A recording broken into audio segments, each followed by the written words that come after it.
Good morning, and hello. My name is Justin Herring. I'm the head of DFS's Cybersecurity Division, and it's my pleasure to welcome you to day 2 of our Cybersecurity Symposium. We've been putting on this symposium to mark the 5th year anniversary of our cybersecurity red. It's officially no longer a toddler. And day 1, in case you missed it, was back in March. We focused on past, present, and future of cybersecurity regulation and cybersecurity risk. If you did miss it, no need to worry. The recordings are available on our website, so I'd encourage you to check it out. Today, we are going to be focused on the human factors in cybersecurity, or at least some of the key ones, starting with diversity and inclusion, and then ending with a panel on cybersecurity governance and leadership in cybersecurity. Now I'm going to turn it over to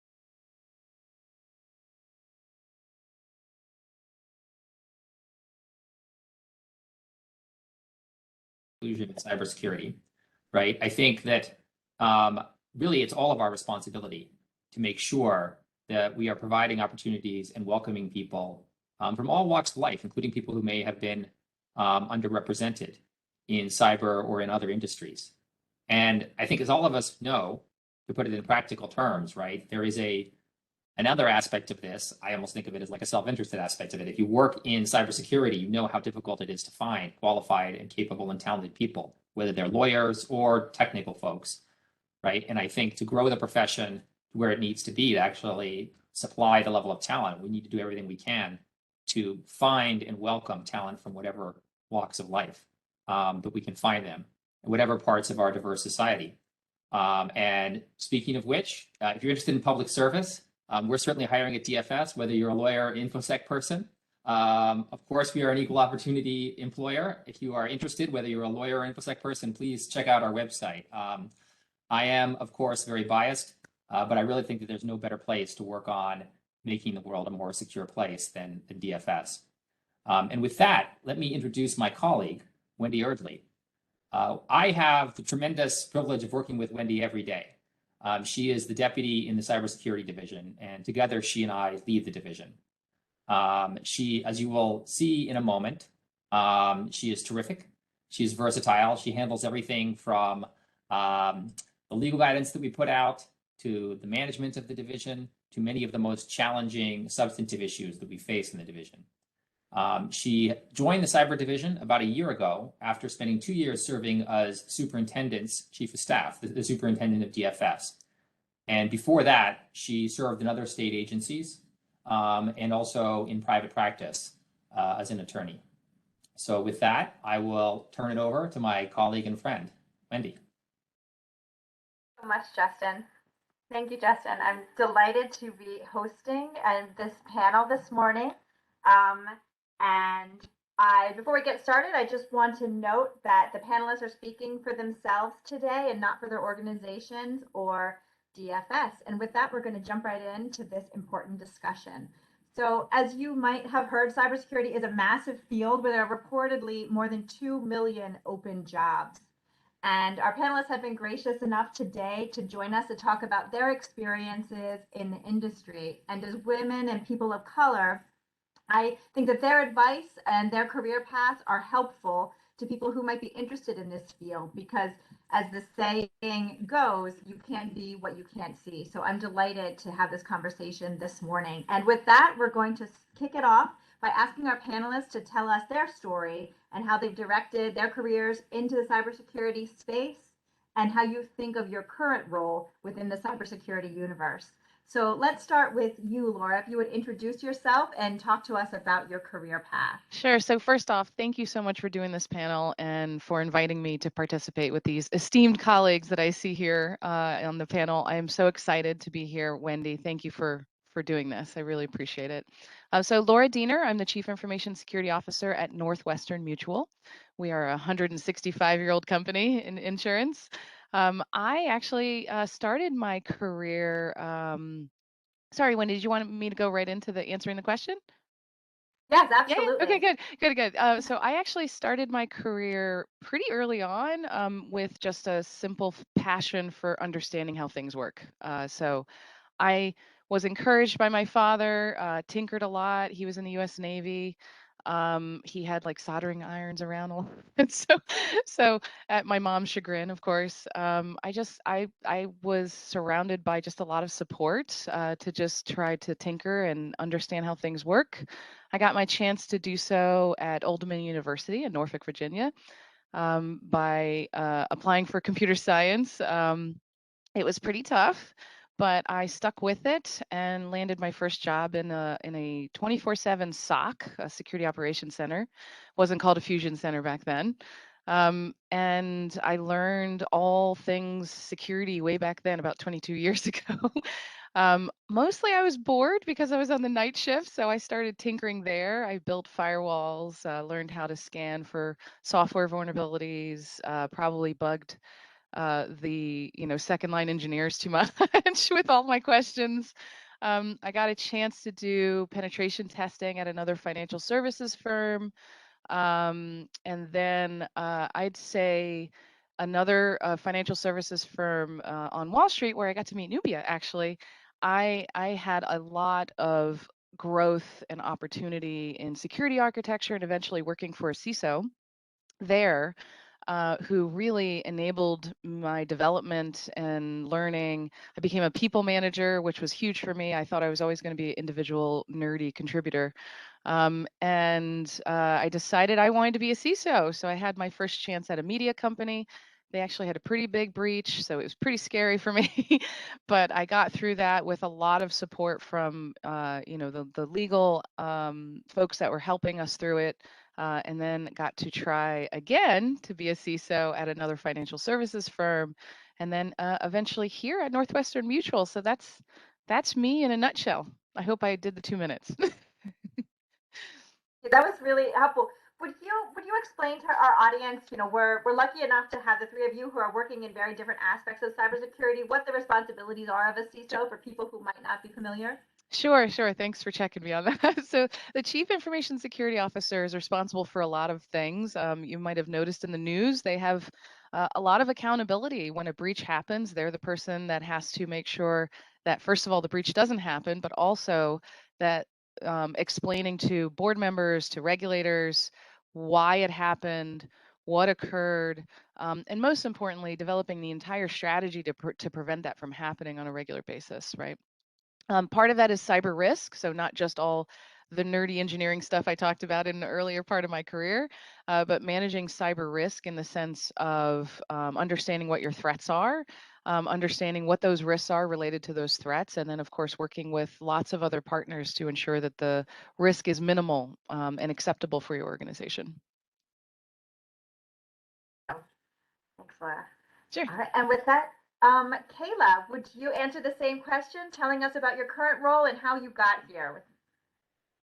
Great. Well, thank you for the introduction. My name is Kayla Kenyon, and I have a not-for-profit called the Holomorphic AI Foundation that I've run for 4 years.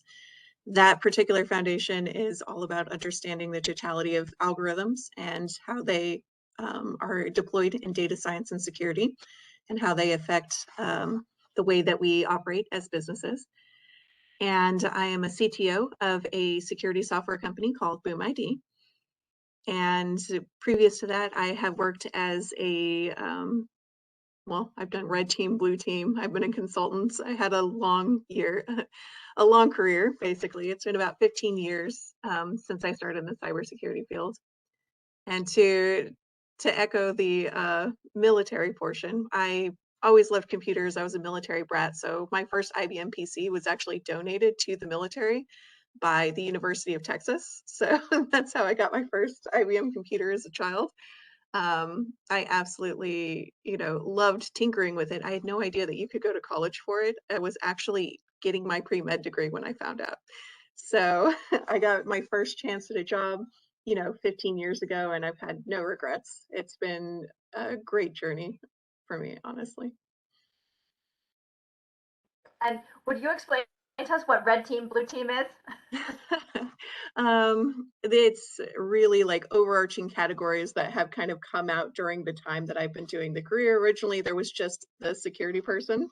And that's right around the time that I started. You were the one person that people came to with like, I don't know if this is a problem, but there's something to look at.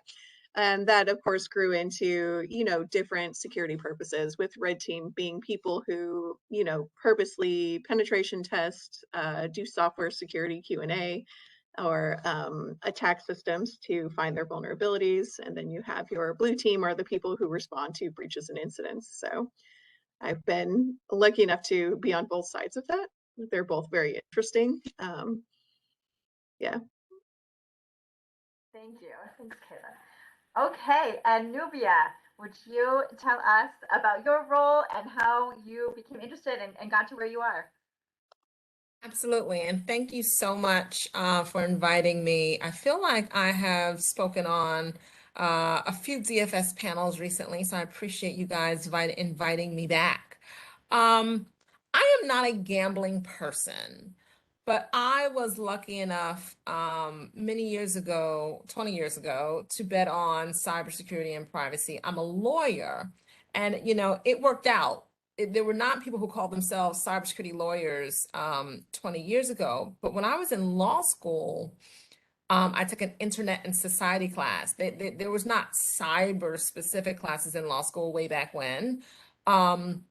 But I really thought, oh, wow, this is an exciting area. And I think this is going to be really, really big one day. I didn't want to be a litigator. I didn't want to be a divorce lawyer. I thought, what's really interesting and it's going to be a growing field where I really could be an expert at that then young age, because it was new. It wasn't like, oh, I had a bunch to learn and people had been doing it 10, 15 years. So I thought it was really exciting and cutting edge. And I went to a law firm after law school in a group that did, IT, intellectual property, kind of e-commerce stuff, always in that group.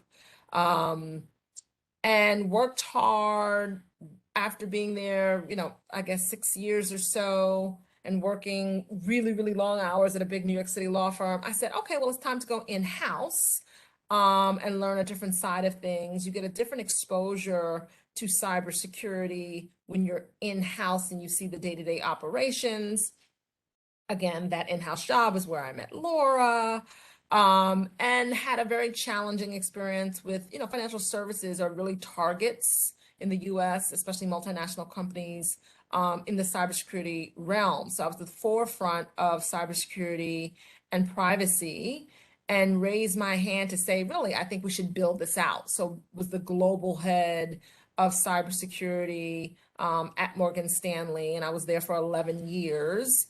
And really learned a lot from that same CISO in terms of the technical side and being able to cross the aisles and speak all of the tech language and the legal language, and really directed with intentionality, not only going into the field, but specializing and growing. And folks don't immediately think of cyber lawyers when they think of the cybersecurity profession, but it is certainly growing.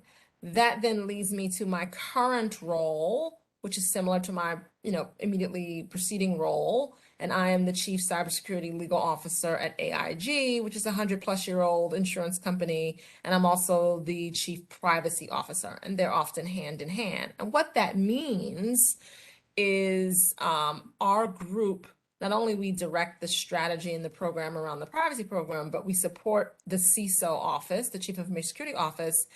And the legal work that we do is to create, the contract templates and provide advice related to security contract language. And we advise on security policies, procedures, standards, training. We check any security communications, internal or external, to make sure that they are worded appropriately. We, of course, decide on legal notification obligations and other legal or regulatory requirements related to security incidents. We develop or approve responses to governmental, regulatory, and external client inquiries regarding our security practices, all in an effort to keep ISO and our organization out of trouble. We monitor, analyze, and interpret and advise on new and existing laws, regulations, and regulatory guidance in the area of cybersecurity.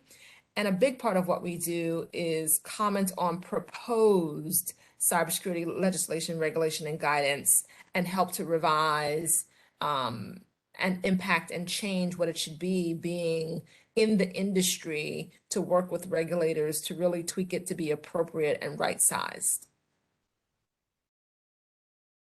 Thank you.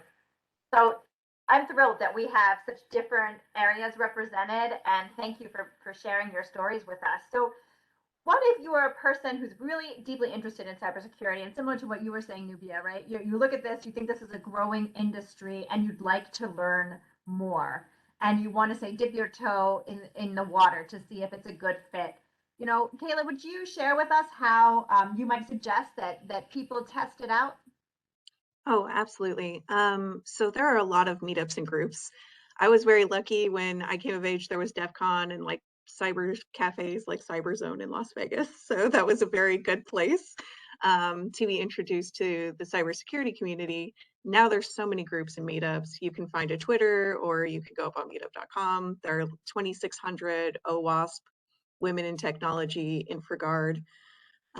You can join any of these groups, and if you're having a trouble finding those groups in your city, you can always, go to a conference and try to find a local person, somebody who lives where you live, because they'll know the local groups. So I always recommend starting there. And in the rare case that there is nothing else, you can always start your own DEF CON chapter, which I'm a big fan of.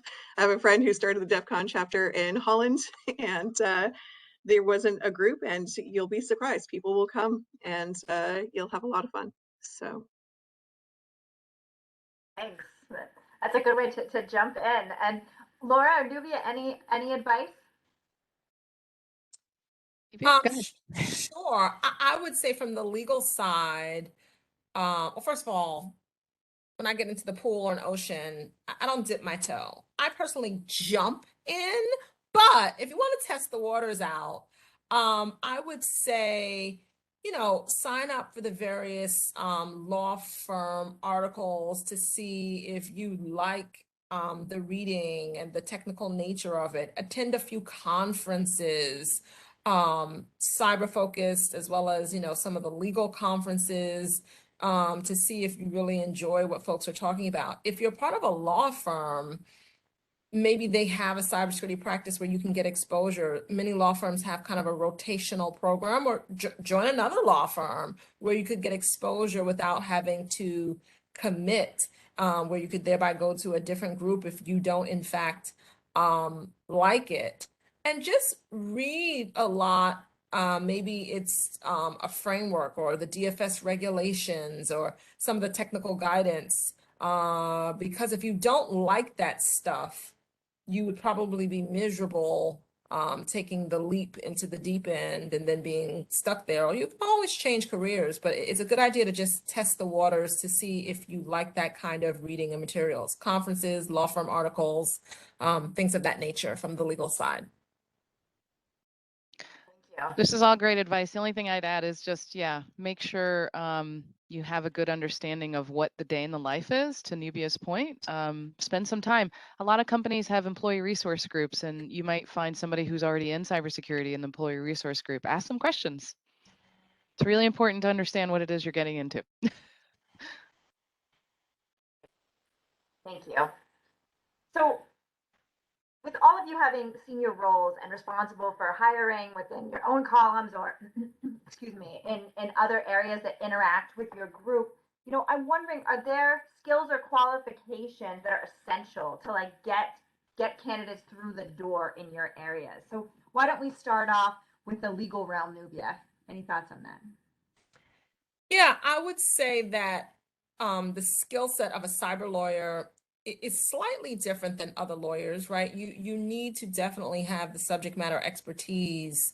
You should have familiarity with IT and security concepts and the desire to constantly learn. Many folks like their day in, day out doing the same thing of a career. That is not what cybersecurity is.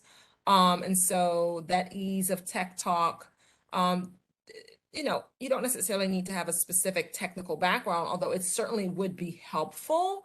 What is certainly required is a Juris Doctorate. You need to be a lawyer to be a cyber lawyer. So you have gone to law school and you decided to specialize in cybersecurity. But really, really important to understand the technology side of things. Are you reading these technical manuals? You know, are you familiar with the NIST cybersecurity framework?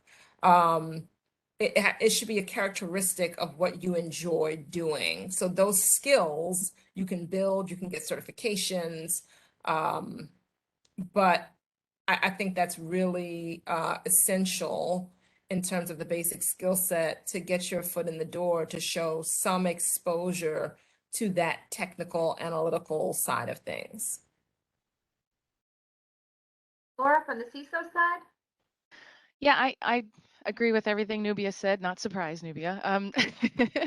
I think it's really important to test for capacity to understand, and not, test for certifications and check boxes, right? If you have a natural curiosity and you're able and willing to learn, we can teach you cybersecurity if that's what you're really interested. We could teach you how to do all the things that you need to do. I think, though, what's really important is understanding the technology basics, understanding how the internet works, right? So those foundational aspects, do your own reading, understanding of it, and make sure you're bringing that to the interview, regardless of what it is. And also have some empathy. I think that's also really important, especially if you have aspirations to be a chief information security officer. You're going to be surrounded by a lot of people who don't understand all of those concepts that maybe you don't understand. So thinking about how to explain it in a way that the person on the other side understands it, the communication aspect is super important. This is coming from me, the person that was individual contributor, engineer, like just, pen testing, because we didn't have red teams back then. Like, it's so important to understand how to actually have conversations and explain these concepts that might be complicated. You don't have to explain assembly language, but it might be complicated, but you have to understand how to explain it to a group of people who don't have the same discipline as you. Kayla, how about you? What do you consider to be the requirements? So I personally think that math and, dabbling in some form of programming are a requirement in order to be successful, particularly in the industry. A big reason for that is, as Laura brought up, we're doing risk advisory, right? And statistical probability of risk versus what the risk actually prompts you to feel are very different things. And being able to represent that intelligently is key to getting any security finding prioritized and actually addressed appropriately. And so these are kind of the things that you can't do without, unfortunately. A little bit of programming has a lot more to do with the drive to find solutions to problems. So what I really look for when I'm looking to hire someone is, how do they handle a problem when a problem arises? Are they driven to actually solve this individual problem? And when they hit a wall, when they fail, what is their response? So the people who fail and walk away, it's security, it may not be the right place for you. You really want to have that drive to tackle it in a different way, to take a different approach, to find a, walk away, come back, but always come back. You have to sit there and tackle these problems for their pieces. And you have to be able to communicate it in such a way that your understanding becomes someone else's understanding.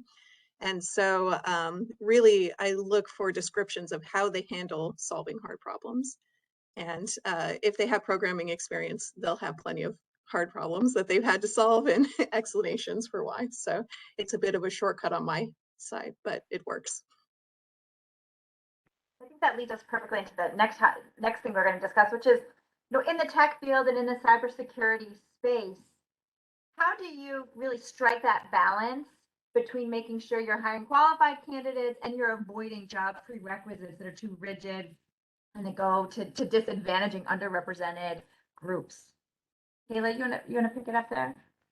Yeah, so there are a couple different things to say along these lines. The number of computer science candidates who graduate who are women is lower. Had I been told that I could not have my first job because I had a pre-med degree instead of a computer science degree, which my local university did not offer, I would not have been able to actually, get my career started or do this.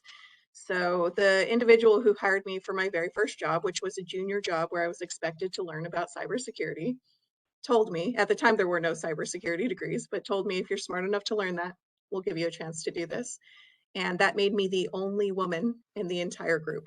So it was, well, the times have changed. The graduation rate is still not anywhere close to 50-50. So if you wanted to have a representative group of women's voices as well as men's voices in the design of programs, in the actual design of software, in the security realm, you need to open that degree up. Now that includes, all kinds of things. If anybody has a math degree, wonderful, bring them in, but just getting away from too strict of a requirement around specifically a cybersecurity degree or a computer science degree will allow you to hire more women just purely by the numbers. And then when it comes to, and that mostly affects engineering level, you see it equal out a little bit at the management level. But then there are some interesting things going on algorithmically as well. Specifically, anyone who works in the data science field can say that the data that goes into training the model shapes the behavior of the model. So an example here would be the Amazon AI hiring algorithm, which they had to retire. That particular algorithm looked at the data of who has been successful at the company in the past, and then made predictions about who should be interviewed for the company in the future. So essentially what you're doing is freezing a status quo, which means that you can't culturally change. So when Amazon recognized this, they retired the algorithm. They're currently working on it to fix it. But this is a common problem, that any bias within a data set becomes the bias within the process that artificial intelligence will govern, or that machine learning will govern. And so we have a responsibility as people who, create this kind of software to look into that. And it's a lot of these kind of software are currently being used for large corporations for their hiring. So anyone who is in a management position should be mindful of how the algorithms are trained. And I note that in preparation for this panel, when we were discussing this subject, we discovered that New York City has a regulation that's going to take effect January of next year. That's going to require employers to conduct a bias audit if they are using an automated employment decision tool like you just described, Kayla. And the bill will also require that candidates or employees that reside in the city be notified about the use of the automated tool, either for assessment of their candidacy for a role or for a promotion, and that they know what the job qualifications and characteristics that are going to be used by the automated employment decision tool are. So we are seeing, at least at a local level, some changes in that area. We'll see how effective those are. Okay, so before we turn to discussing risk broadly in cybersecurity, I want to ask you, what is the single best piece or worst piece of career advice you have received? No attribution necessary. We don't need to name names here, particularly if you choose the latter category. But Nubia, would you share with us?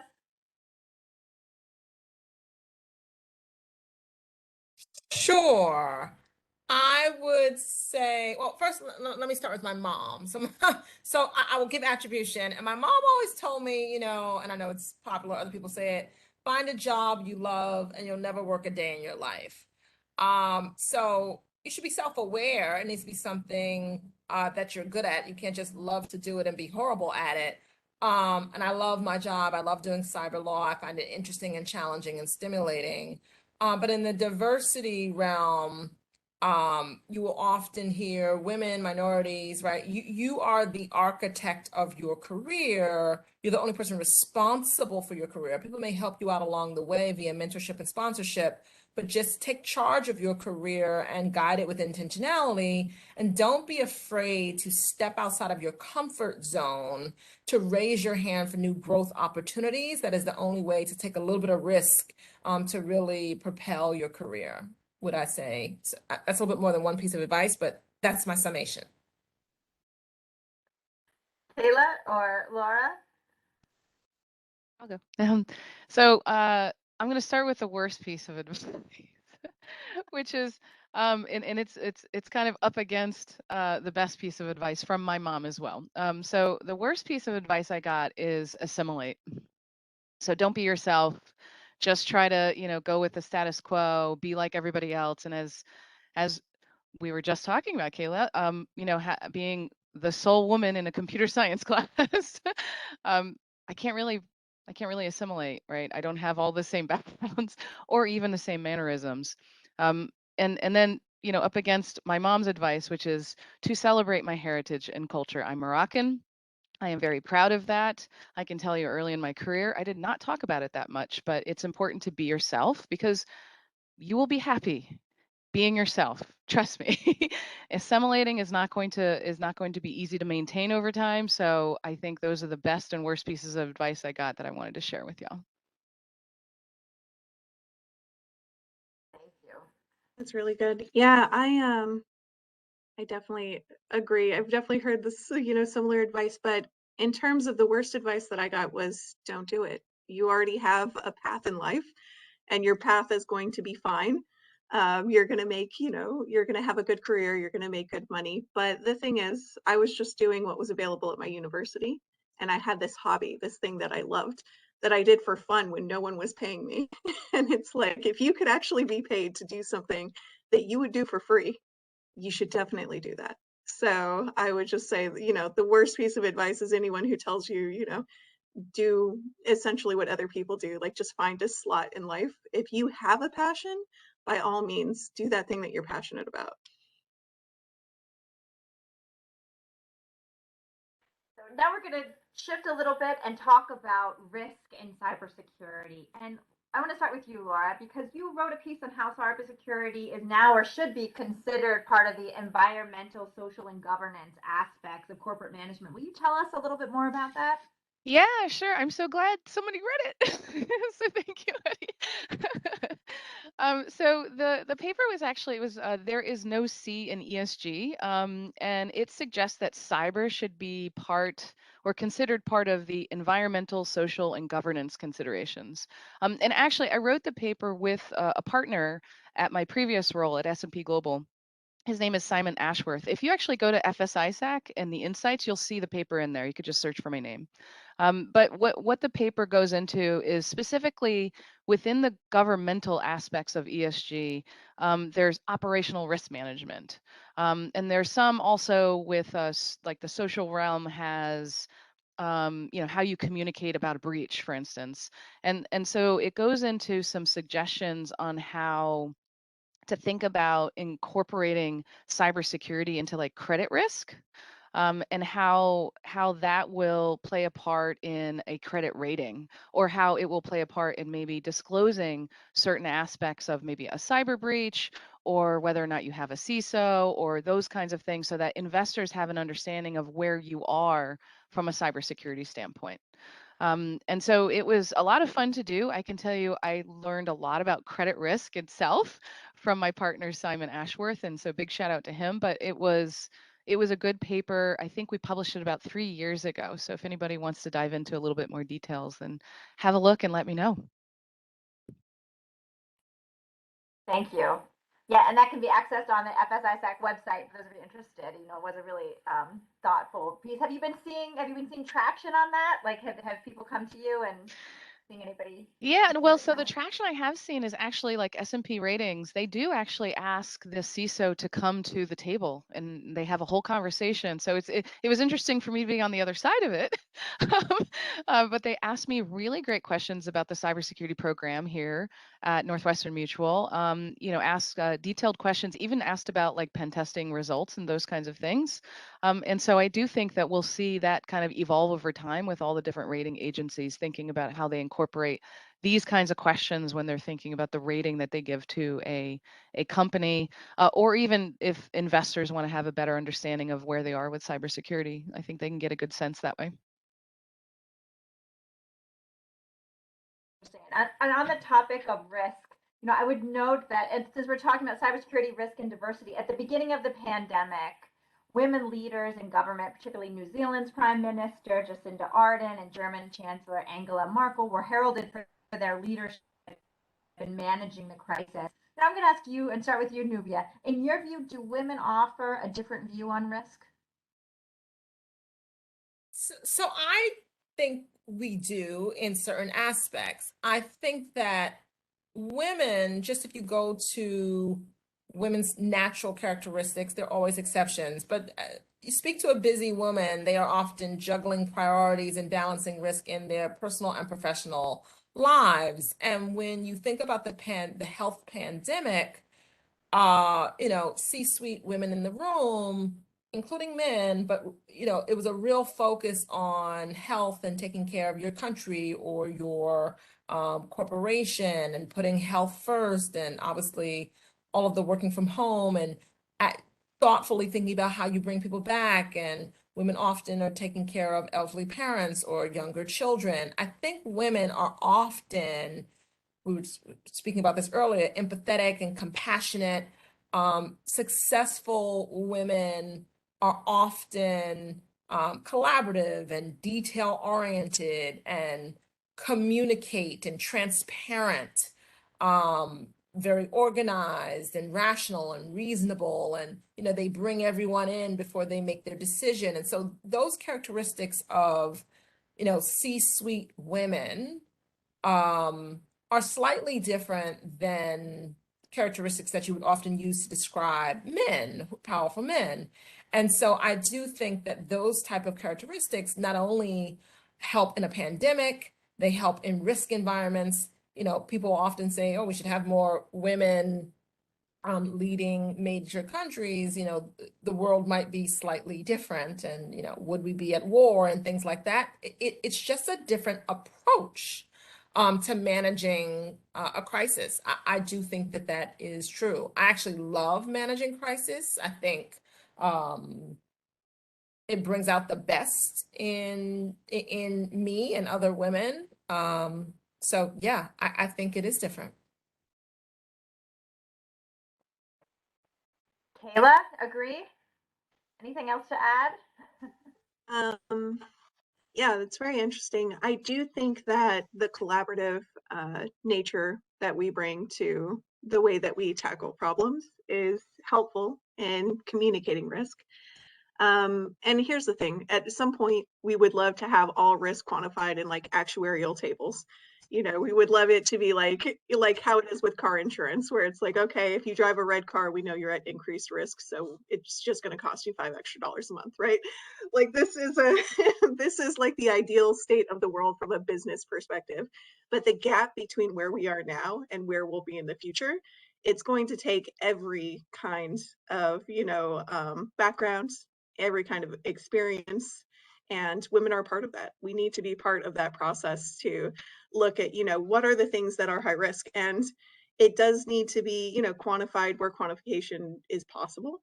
And so by having anyone who has a strong mathematical background, anyone who's a good communicator, anyone who cares to actually tackle a problem that is so big, so wide ranging, they're going to have a lot of fun in this field. And it's going to be, a significant, I can say with working as much as I have with data sets, it's going to be a good, 10, 15, 20 years before we get to the point where it's like car insurance or life insurance, right? So there's this significant period of discovery that's going to be fun for anyone who's involved in. I hope to see as many women as men doing it. Laura, what's your view? Are we anywhere near having as many women as men? And what do you think about that? Damn right we are. You invited me to this to be feisty, so I'm being feisty.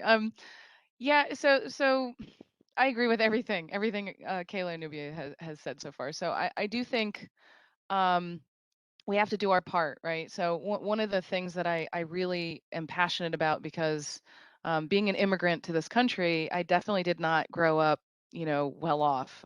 We fought a lot to get, just basic necessities. And I spent a lot of time in like public libraries, for instance, just to understand what I was getting into to take on like a computer science degree. And so I've really taken some good time to work with like Girls Who Code, work with other organizations, nonprofit organizations that are serving underserved communities. And so I think it's definitely about women, but also it's about thinking about holistically how we're making sure everybody has an opportunity. And I feel like we can all try to give a little bit back, especially if we make it in our career in that way, because it will help us bring more diversity, more women to our field. And bring the perspectives we need. And I do think that, yeah, I think women probably offer a different view on risk. I love the examples thinking about the pandemic and the health crisis. Just my own personal, story of going through a crisis at the media company with the breach. It didn't come natural to me to just like act like everything was okay, right? So I had to really prep myself up in the mirror and do some power moves if you've ever watched any of the TED Talks about power moves to kind of give myself some confidence on how I can handle something so significant in my career with a large amount of people with the 3-letter agencies sitting at the table. It was scary, but I knew that I could get through it, and I knew how important it was to be the leader in the room with the subject matter expertise and the analytical thinking, Kayla, as you were saying. It was super important. So is that a woman versus a male thing? I don't think so, right? I think it was just I think I brought maybe a bit more nurturing attitude to the table that was honestly sorely needed because there was only one other woman at the table with me in a crowd of about 20. So I think we still have to focus on doing our part and bringing more of those perspectives, not just with gender, but with race and ethnicity and how you identify. I'm going to ask, we're going to take a slight pause and ask Maya to come in with our poll question. Maya? Sure, Wendy. Actually, we have a couple for them. Do we want to talk about the C-suite a little bit more with them, or do we want to look at how they're making strides in diversity in their own organizations? Let's talk about strides within our own organizations. Okay. So in a moment, you're going to see a question pop up on your screens. So we want to ask you, do you think your organization has made progress in improving diversity and inclusion? So do you feel that they've made significant strides or some strides, or are they a little bit stuck where they are? So look out for that. It's going to pop up in your screen. Make sure you might need to close some of the panels you have open so that you can answer that. And then make sure you hit the submit button so we can see what your answers are. So at this point, we have some folks that have picked it up already. We have about 40 in progress, and the number is counting. It's going up.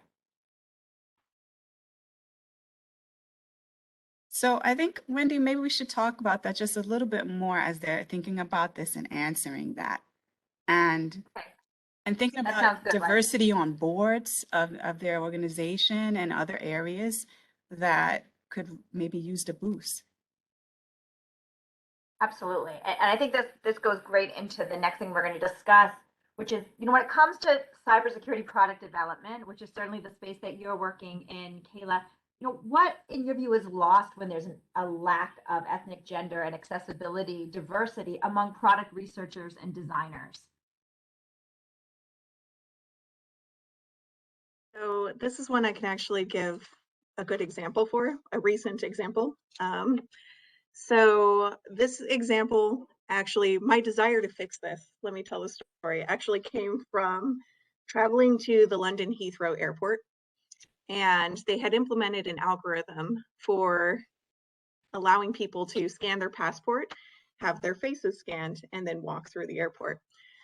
Well, the problem with the algorithm would maybe surprise you, maybe not, but there were a lot of women who could not get through this particular scanning system.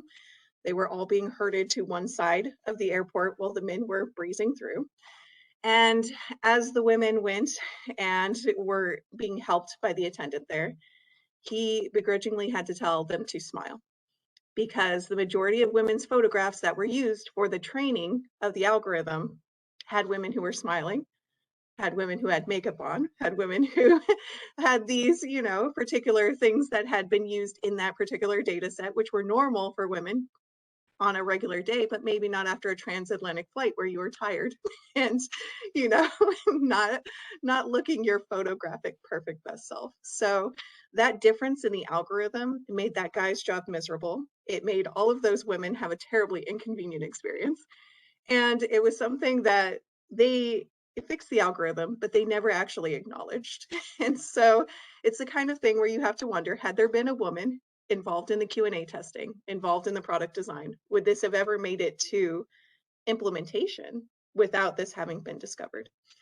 And so as I was recently, you know, working as the CTO of a software company, we were looking at, you know, there has to be something better than facial recognition. If I wear my hair up versus down, if I have, you know, makeup on versus I don't have makeup on, it creates an entirely different user experience. And so to pick something that, you know, is not affected culturally, not affected by genders, not affected by, you know, whether it's circumstantial things like whether you're wearing makeup or not, to actually look at that and see like, okay, what can we do? I was able to find palm recognition. And so we're able to look at the palm of an individual. It doesn't vary across ethnicities in terms of, you know, the algorithmic proportions. Mathematically, it's the same. It doesn't vary if you are one gender or another, or even if you transition genders. You can still keep your identity centered around something that is so universally human and creates that better experience.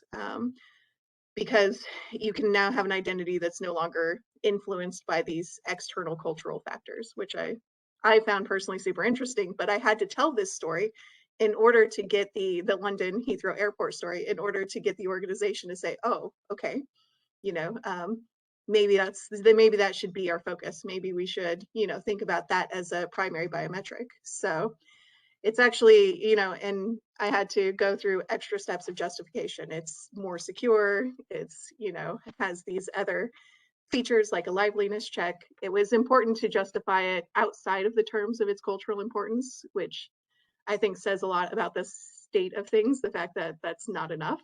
But at least we're able to make change as a woman who's, you know, involved in product development. At least we can talk about these things and, you know, get support for them. So really compelling example of why we need to be included. Thank you, Kayla. And Laura, you know, in the CISO space, where phishing is the #1 method for successful intrusions, what's lost when there's a lack of ethnic, gender, and accessibility, diversity amongst cybersecurity decision makers there?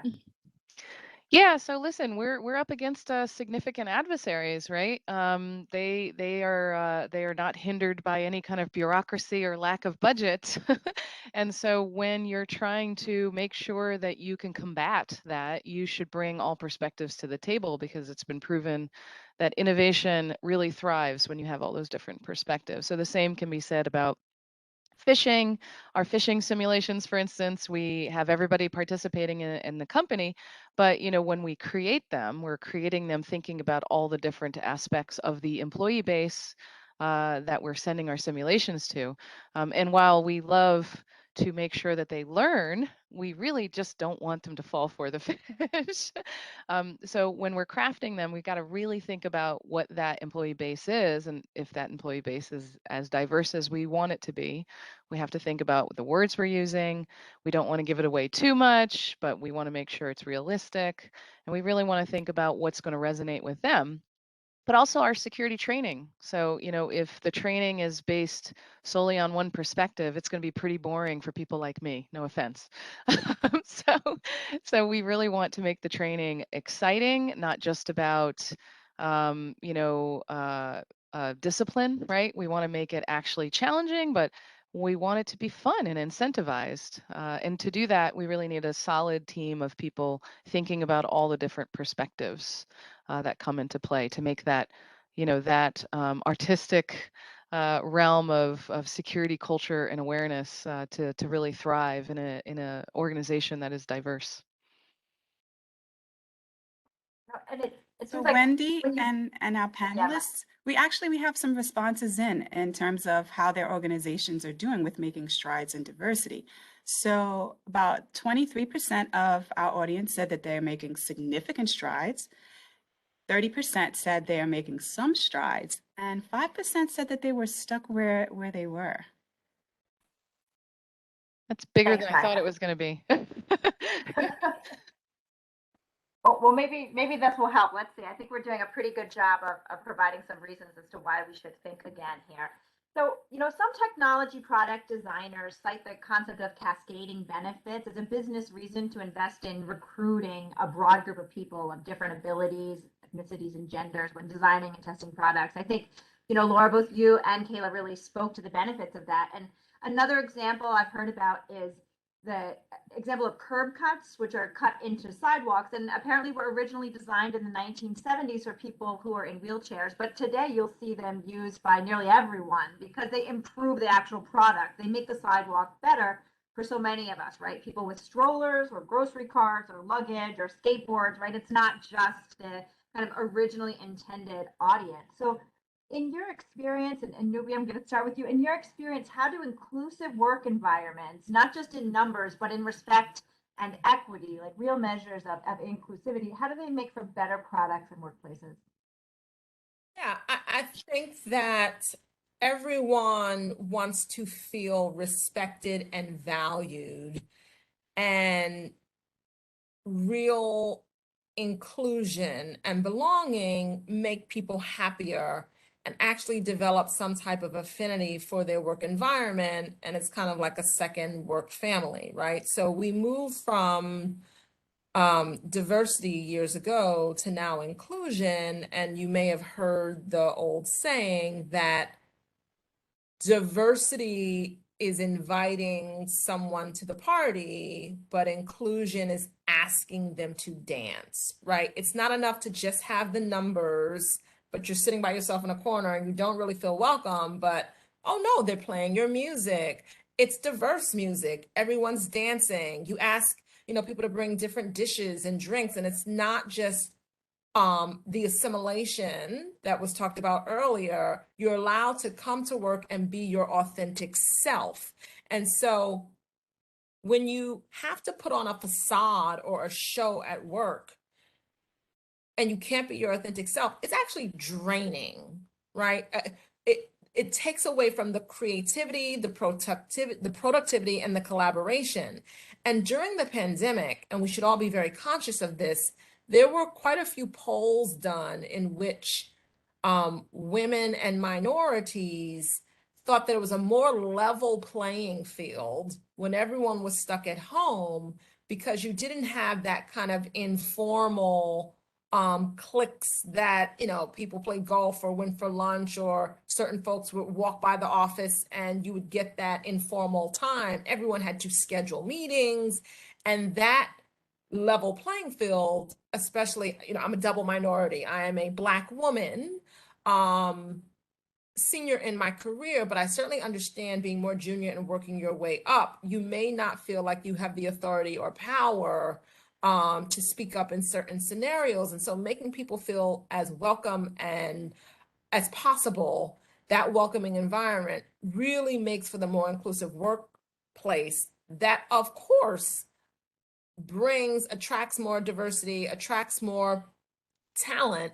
And the global world, multinational world that we live in, our clients expect to see that representation when you go for pitches, and products are not going to be as good if you don't have not only that diversity of gender, ethnicity, and diversity of thought that often comes with it, that makes the workplace and the product better. Thanks.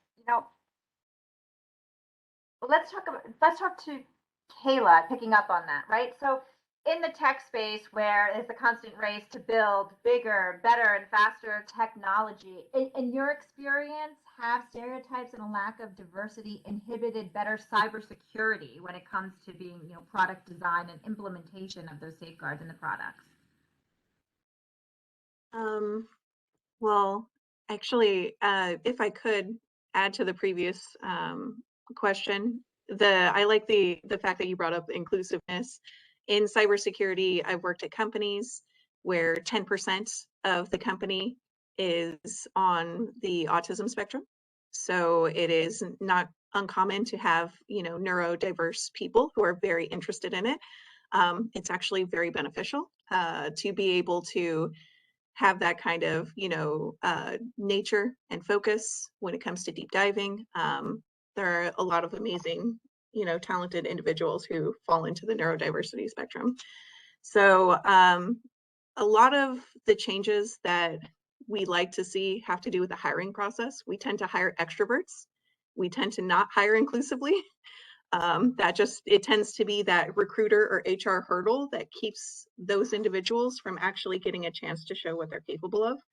So I'm a really big fan of referral programs. If you can actually, get individuals in who are in programming and cybersecurity, it's very important to get individuals who may be introverts or maybe, neurodiverse. If they love doing the job is perfectly well suited. It's excellent, match. And the accommodations can be as simple as using a tool like Slack that can allow you to have a well considered conversation that is open and transparent across the organization, that doesn't involve, the clicks or the visual look of any individual person. It's literally a concept in text that is written for everyone to see and react to and interact with, right? So it allows this kind of diversity of opinion when it comes to product development and when it comes to risk treatment, that are very beneficial to an organization, because you can actually get all of those perspectives and they can be given equal time and consideration in the process. So that would be one example of something that is, a curb cut for the work from home crowd.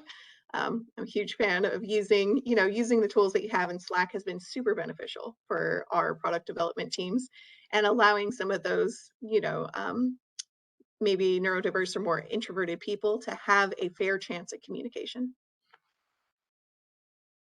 Laura, have you found something similar? God, I just love all these answers.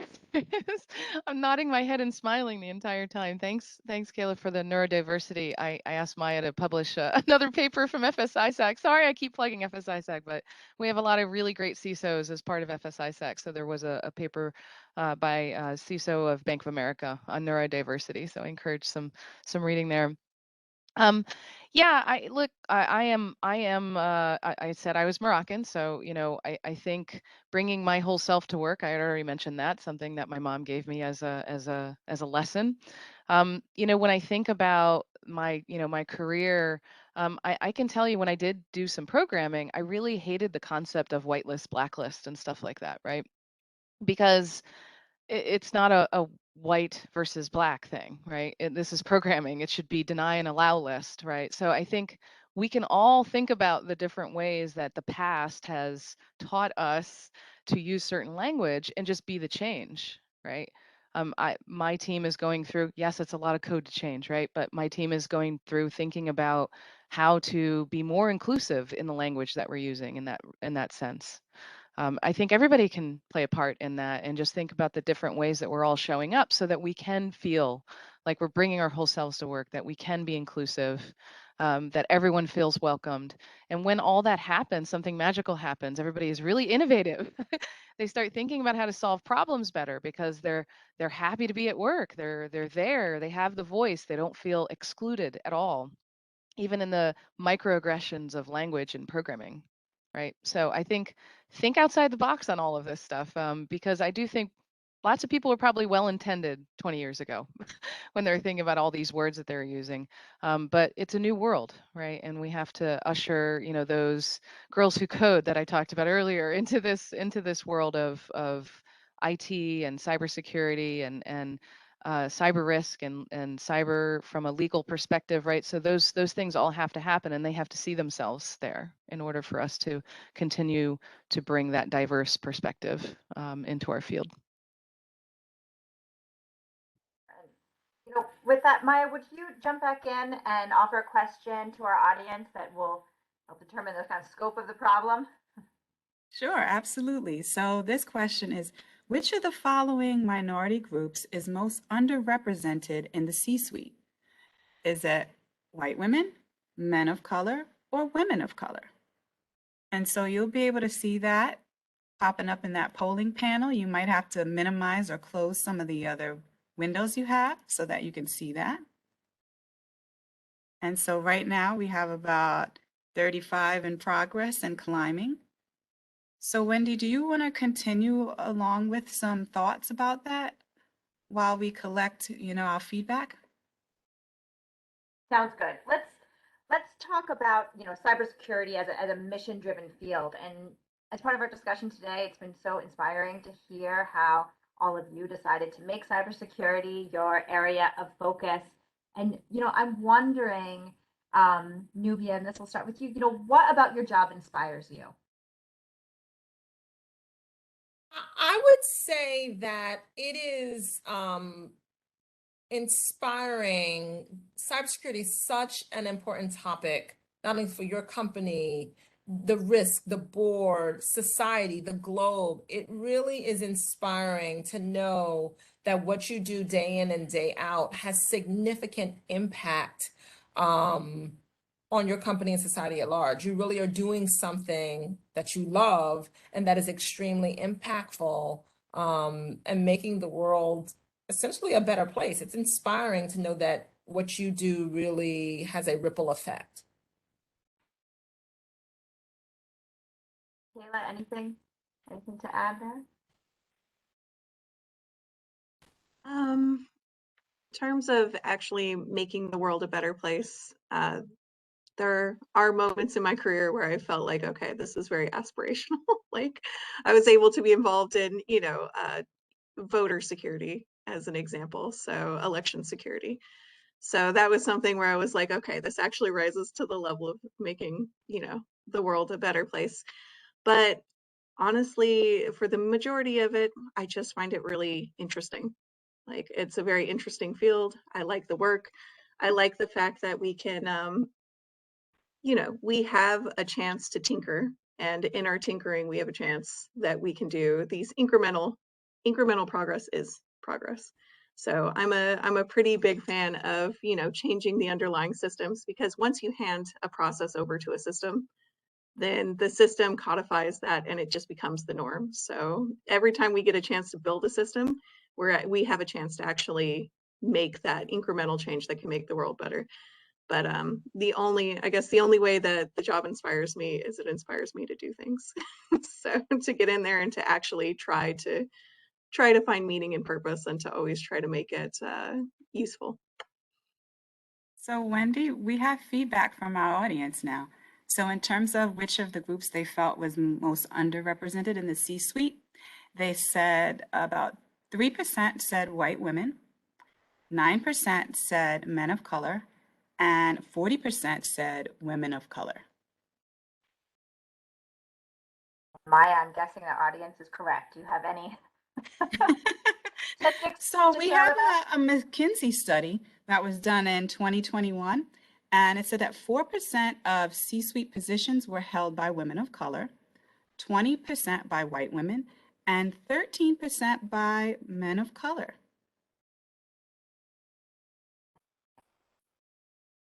And we only have a few questions left, so I'm going to be combining some at the end for our panelists. But first, I want to start off with you, Laura. On we've talked a lot about today about how cybersecurity is such a rapidly evolving field. How do you stay current?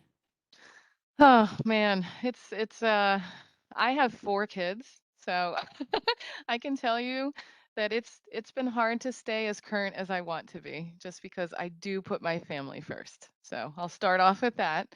But I read a lot. I think Nubia had mentioned this, earlier about just understanding what's going on, what's the latest trends. Yeah, the threats change frequently.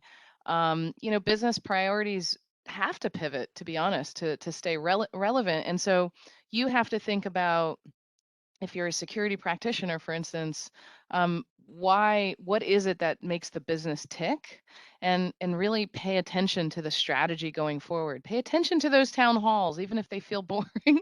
It's still really important to have a good understanding of where the strategy of the business is heading, because then from an analytical perspective, you can think about, well, what would the adversary want to do? How would they get in? You can start to think about what your biggest threat might be and what those risks are. I am usually horrified when I'm reading about breaches, but that's only because I want to understand everything that happened there. And sometimes they don't really come out. I mean, even SolarWinds was in the news recently, right? So they don't even come out until much later.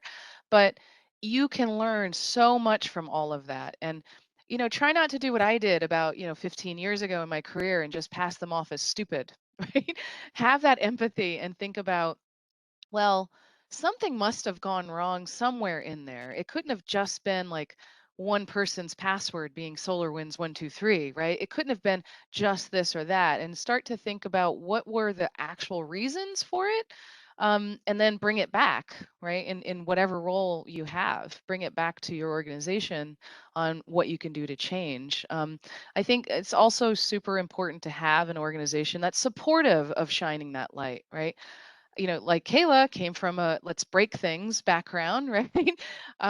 That's really important. Bug bounties are important. Those are all super important because it shines light on maybe things that you didn't realize existed or were not as up to snuff as you thought they were, right? Compliance checkboxes just don't simply work in this day and age anymore. And so the adversary knows all these things, is always a step ahead of you. So you can also be at least I guess running faster than the person behind you by, by understanding the root causes of some of those breaches, and then even understanding their tactics, techniques, and protocols, right? Because we try to do attribution in our field, and it is difficult, but we can get a good understanding of what tactics they're using and start to think about how we can bring them here as a detection capability. Right. And so I guess the short answer is, Wendy, lots of reading, lots of curiosity, lots of trying to understand root causes as much as possible and not being so dismissive on like, they were dumb. They didn't have a CISO or, they didn't have this or that. Just really try to think about it from a perspective of running a business. Helpful. Thanks, Laura. And I'm sad to say we're almost out of time, but I do want to just round out this question. This has just been such a marvelous discussion. So Nubia, how do you stay current? And then Kayla, and then we're going to have to turn it over to the next part of our program. So just quickly, I'll say I agree with everything that Laura said.